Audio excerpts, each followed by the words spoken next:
why I'm really excited to share with you what's important about the amazing virtual communities that we have to offer. But before I get started, I wanted to share with you, we do have a promotion that's going on right now that we would love to be able to help you try one of our community platforms, and you would have it for 30 days, as many, and you would receive supreme support from us. So let's go ahead and get started on the agenda. And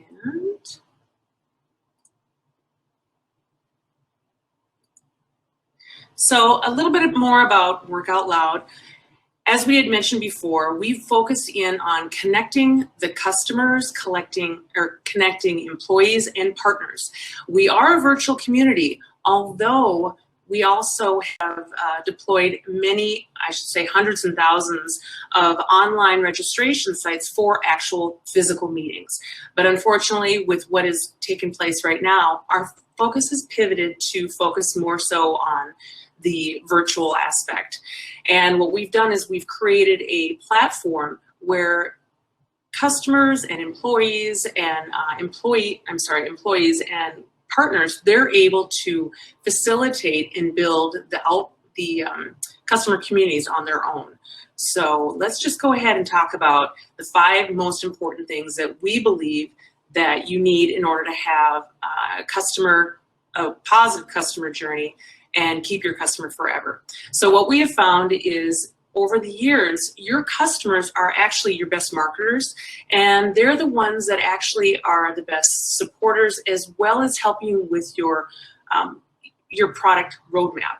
And so that is why Work Out Loud is so fantastic, I will say, because it's built on a good 17 years of experiences that we have worked with other communities, other customers, other partners, other companies at trying to fulfill business needs and putting that together in software. So the 5 things that I'm going to cover today is maximizing the effective use of your products. We all have products that we use, such as social sites. Many of you, we are focusing on community right now, so many of you work on community platforms, but are you using it to the maximum? Are you being as effective as possible with that? Also delivering high strength communications. There are a lot of campaigns that people put together and communications out on social media and articles and things like that, but do you really know if the communication or your message is getting to the right people? So I have some ideas for that, just to make sure you're getting a very high strength communication to the right people, the right customers. Also creating a sense of community.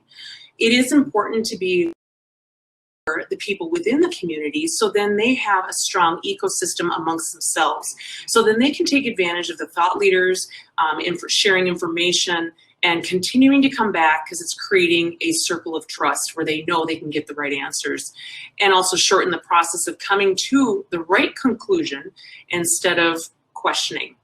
Leveraging the intelligence and data.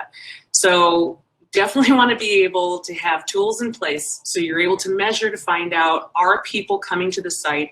Are they interacting? What are they doing? And we're going to touch on that a little bit further, because it's important to measure and then improve. So you have a baseline and you know what you need to do in order to get what you want to have happen.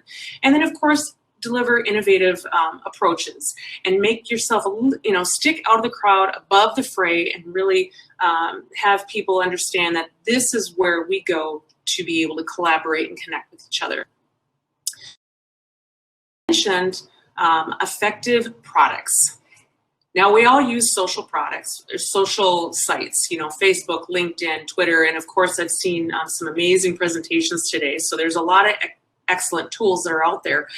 But the question is, are they asking the right question when their members are coming into their community?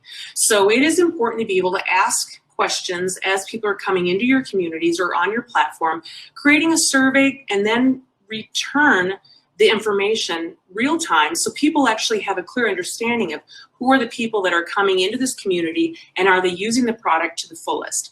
And so it's always a good idea to just double check and make sure, are your customers happy?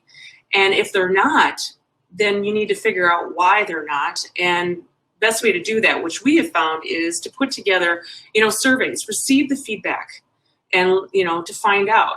It's always great to hear good feedback. We always love to hear nice things. Although I will say the best thing you can receive actually is the bad and the ugly, because then you know that there is something that could be adjusted or pivoted, and then you can make the people that are not very happy, make them happy. And they may even give you additional ideas or great concepts that could be added to your software. And also share the findings. Not everyone is willing to take a survey or share their input, but if you do share customer insights, a lot of times what happens is someone might identify what was the insight to their situation, which will help them. And of course, you always want to incent your customers, because they do invest a lot of time, and it is important to identify that these are the people that truly do care about what's happening within the community, and they want to share the information. So definitely very important to be able to make sure that you're using all of the correct tools the right way. Just ask the question.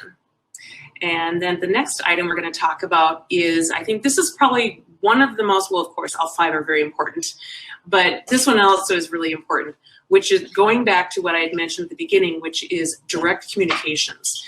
Make sure that you have or deliver high strength communications directly to the right customer based on community profiles that a lot of the people have built as they come into your community. Are you continuing to refresh and ask new questions? Do you have, so for instance, as an example, WorkOutLoud does offer dynamic profiling. So even though when someone comes into the community, our WorkOutLoud communities, they may have 1 or 2 questions, but then when they come back again, they may answer 1 or 2 more questions.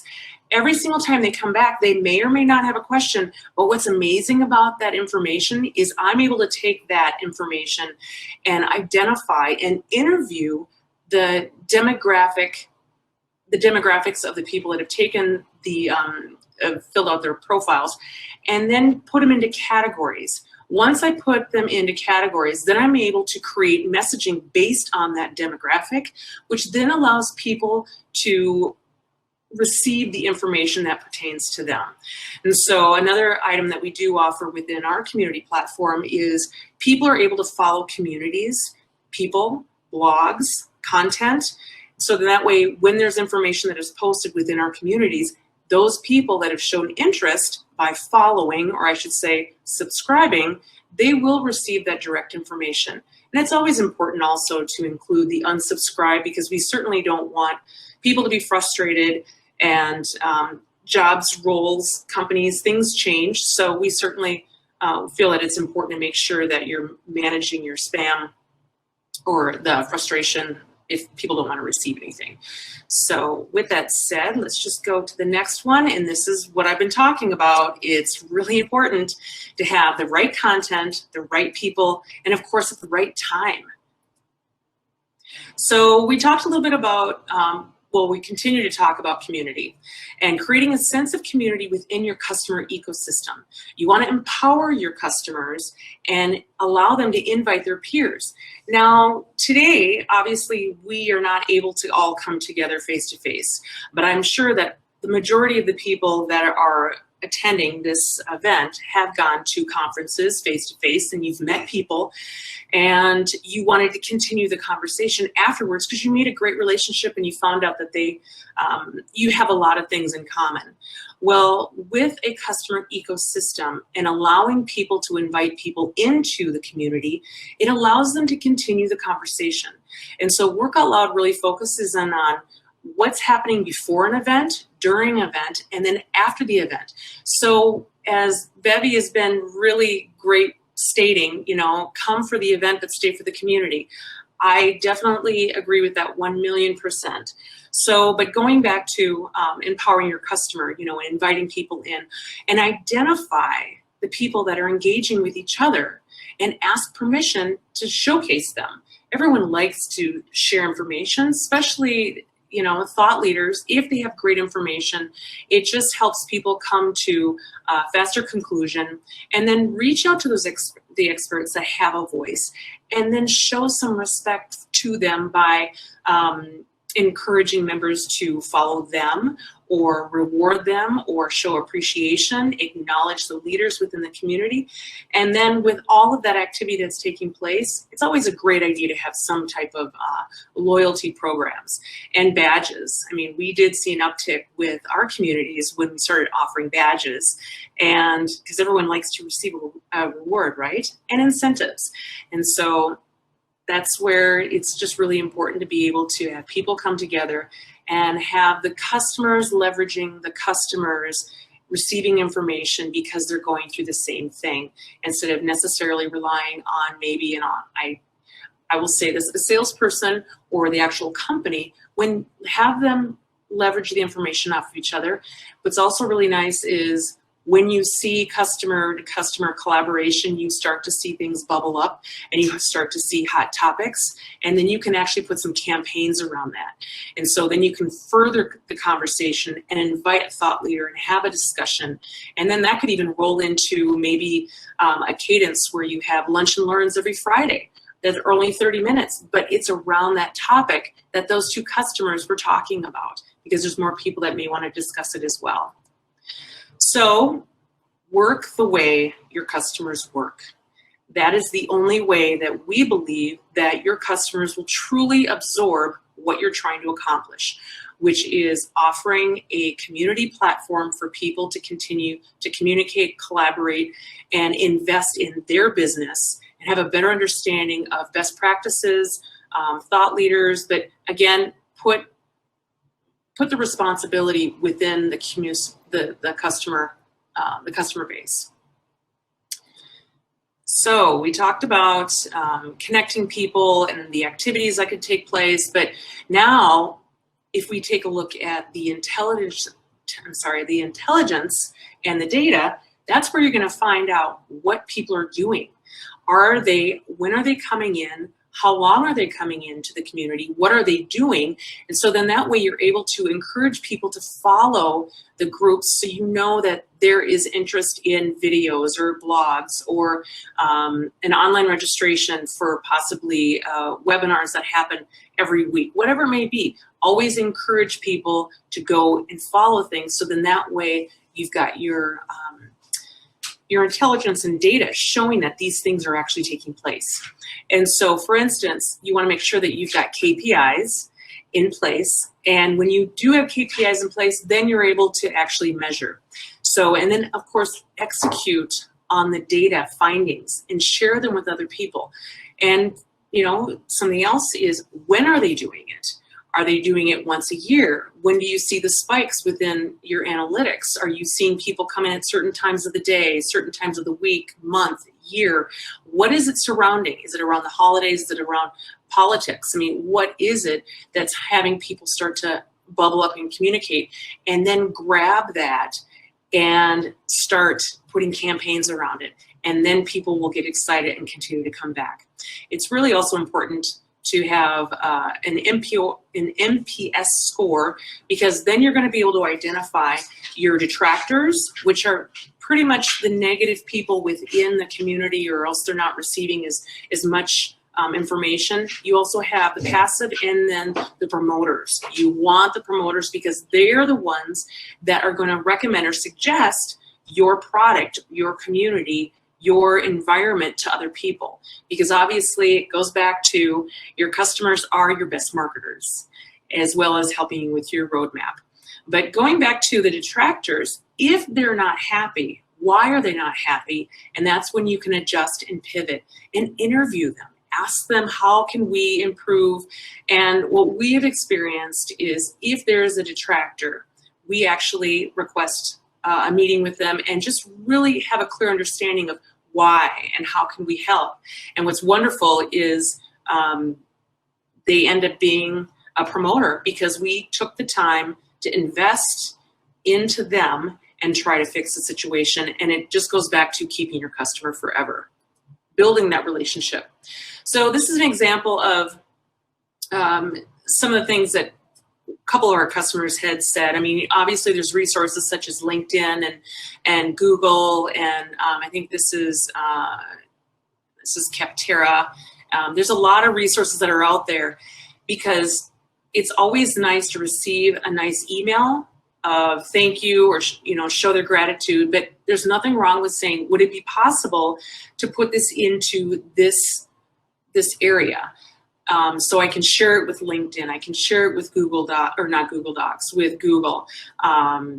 It's just, there's nothing wrong with asking a customer, thank you, I'm so happy that you're happy. Can you put something together? So then that way it speaks louder to our clients that are our prospects to read something that our current customer has. So just kind of wanted to share just as an example, always try to receive feedback, create that brag book, because it will definitely come in handy when someone doesn't necessarily want to talk to you, but they would like to see what other people are saying.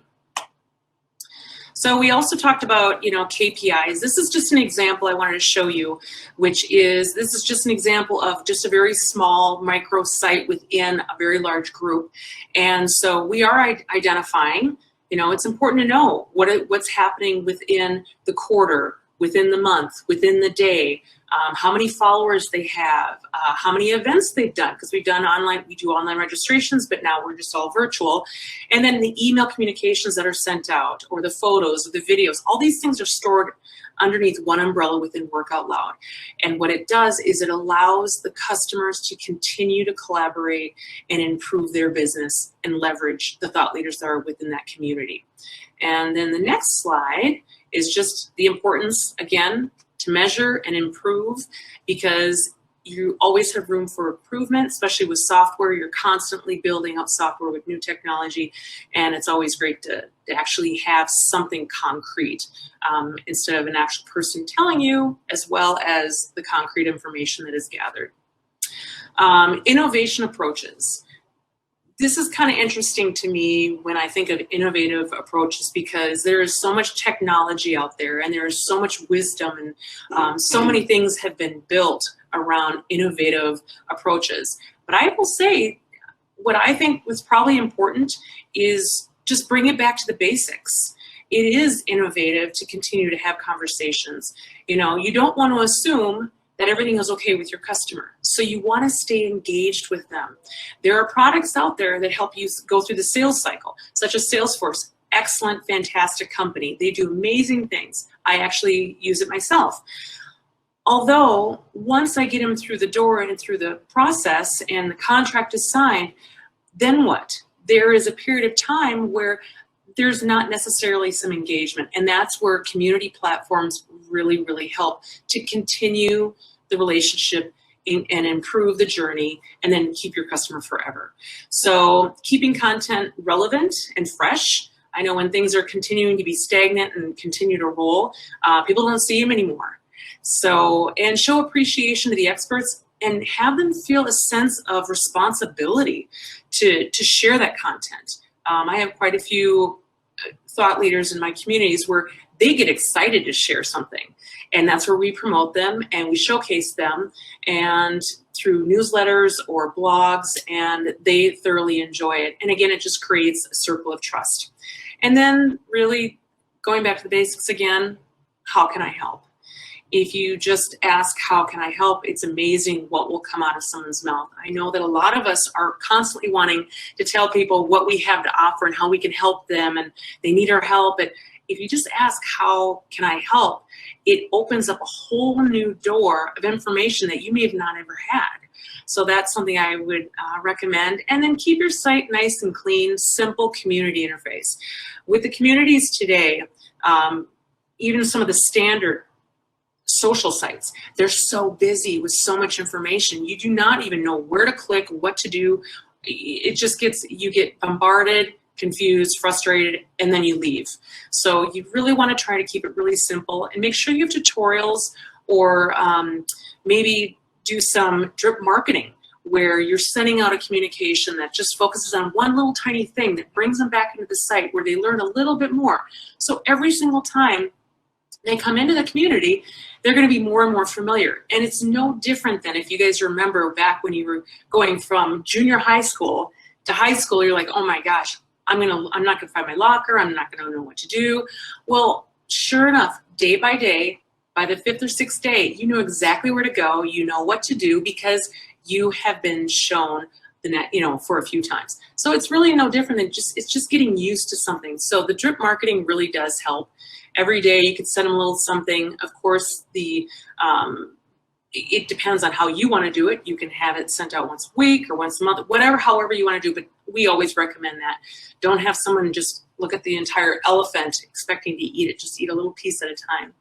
So I also wanted to put a quote that I thought was pretty awesome with Brian Tracy, where it says, approach each customer with an idea of helping him or her solve a problem or achieve a goal, not selling a product or service. If you're continuing to help people, the sale will fall into place.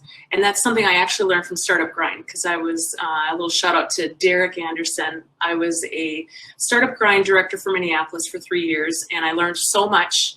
And I think that also has a lot to do with the success of our Work Out Loud company. So thank you, Derek, for that. And just want to let everyone know that we would love to work with you. We would love to help you. We would love to help measure your customer experience. And if anyone has any questions, I would love to answer them. And feel free to follow us. And once again, thank you so much. Really appreciate the opportunity. And to all my peers, thanks for all the information, the knowledge. It's been fantastic. Thank you, Lauren. That was amazing and very valuable presentation of yours. Yes, we got questions here.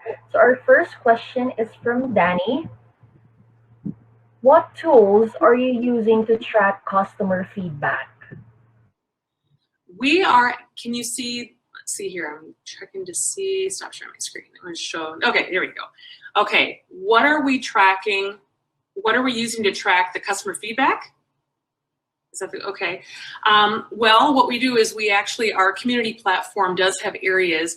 There's, of course, a help area where people can actually put in the information for receiving some help. If there is any request for enhancements, surveys, polls and surveys are really huge. And so it's the same technology of people have the ability to ask questions. We receive the information, and then that's where a dialogue can happen. And it's built into our software. So everything that you see within or on the Work Out Loud platform, we have written it 100%, from surveys to polls to emails to online registration. We take credit cards, blogs, anything and everything you'd want to be able to do. So I'd love to talk to you more if you're interested. All right, thank you for that. And another question from Lisa, still related to customer feedback. She asked, what about customer feedback during virtual events? I think it's great to have a place where people can give feedback as it comes to them. Yes. Well, what they can do is we have forums, so they could certainly enter the information into a forum that is related to a group that actually is providing the virtual meeting itself. So there is areas, and what's also nice with our forums is when people place a question, you can actually tag it. It can be, goes into a category. You can also have it, you can upload documentation or anything along with it. So then that way there's more information for us to be able to get back to them with. But there's a notification that is sent. So if that person puts information in the forum, I will receive the request if I reply or if somebody else replies, because we understand that it's important for your customers to be able to communicate to the customers. And so it's not just one person that's answering the question. We're allowing the entire community, unless they want to have it moderated, and so it's locked down, because we have different levels of security. But there is a dialogue that can go back and forth, and you do have the ability to subscribe or unsubscribe, or else you can close it if you want to, because the conclusion has been met. So does that answer? Yes, that is great. And I'm thinking to try it and visit your Work Out Loud and see how it works. So another question, I think this is the last question that we have from Danny. Again, how are you delivering or serving up your NPS survey to your customers? that is also in a survey type. So it can be on the website itself, it can be within the community, or it can be an email communication that goes out and we pull them back in and it's basically a survey, it's a survey style. And then whoever is the owner of that survey, of the NPS score, you have the rights to go in and see it at any time. So we have reports that support all surveys, the NPS scores, anything and everything that needs to be done with surveys, events, polls, emails. You do have the ability to go in there. So it's just a communication that's sent out, and then people can come back in and take it, or people can go ahead and log in, because all of our communities are public or private, just depending on what the policy is of the owner of the community. Okay, thank you very much. We don't have any questions here. And again, Lauren, we appreciate your time. I know you have a busy schedule, but you took the time to be here at CMX Summit 2020. And again, where can they reach you if they have more questions? Yes, definitely. Please reach me at loring.kaveney@workoutloud.com. And we also have a contact us form on our website as well. So I'd love to communicate or collaborate with any of you, and let us know if we can help you. Yes, and we are thankful enough to have CMX because the people here are very collaborative. All the speakers, including you, is so amazing, and we learned so much today. So thank you very much. We appreciate your presentation, and see you on our fun activities. Later on, we have DJ Erson for our CMX Connect networking party. And we also have a pasta making class and a happy parrot show. So hopefully you can join us too there. And have a great day, everyone. Thank you, Lauren. Thank you. Bye-bye. Bye.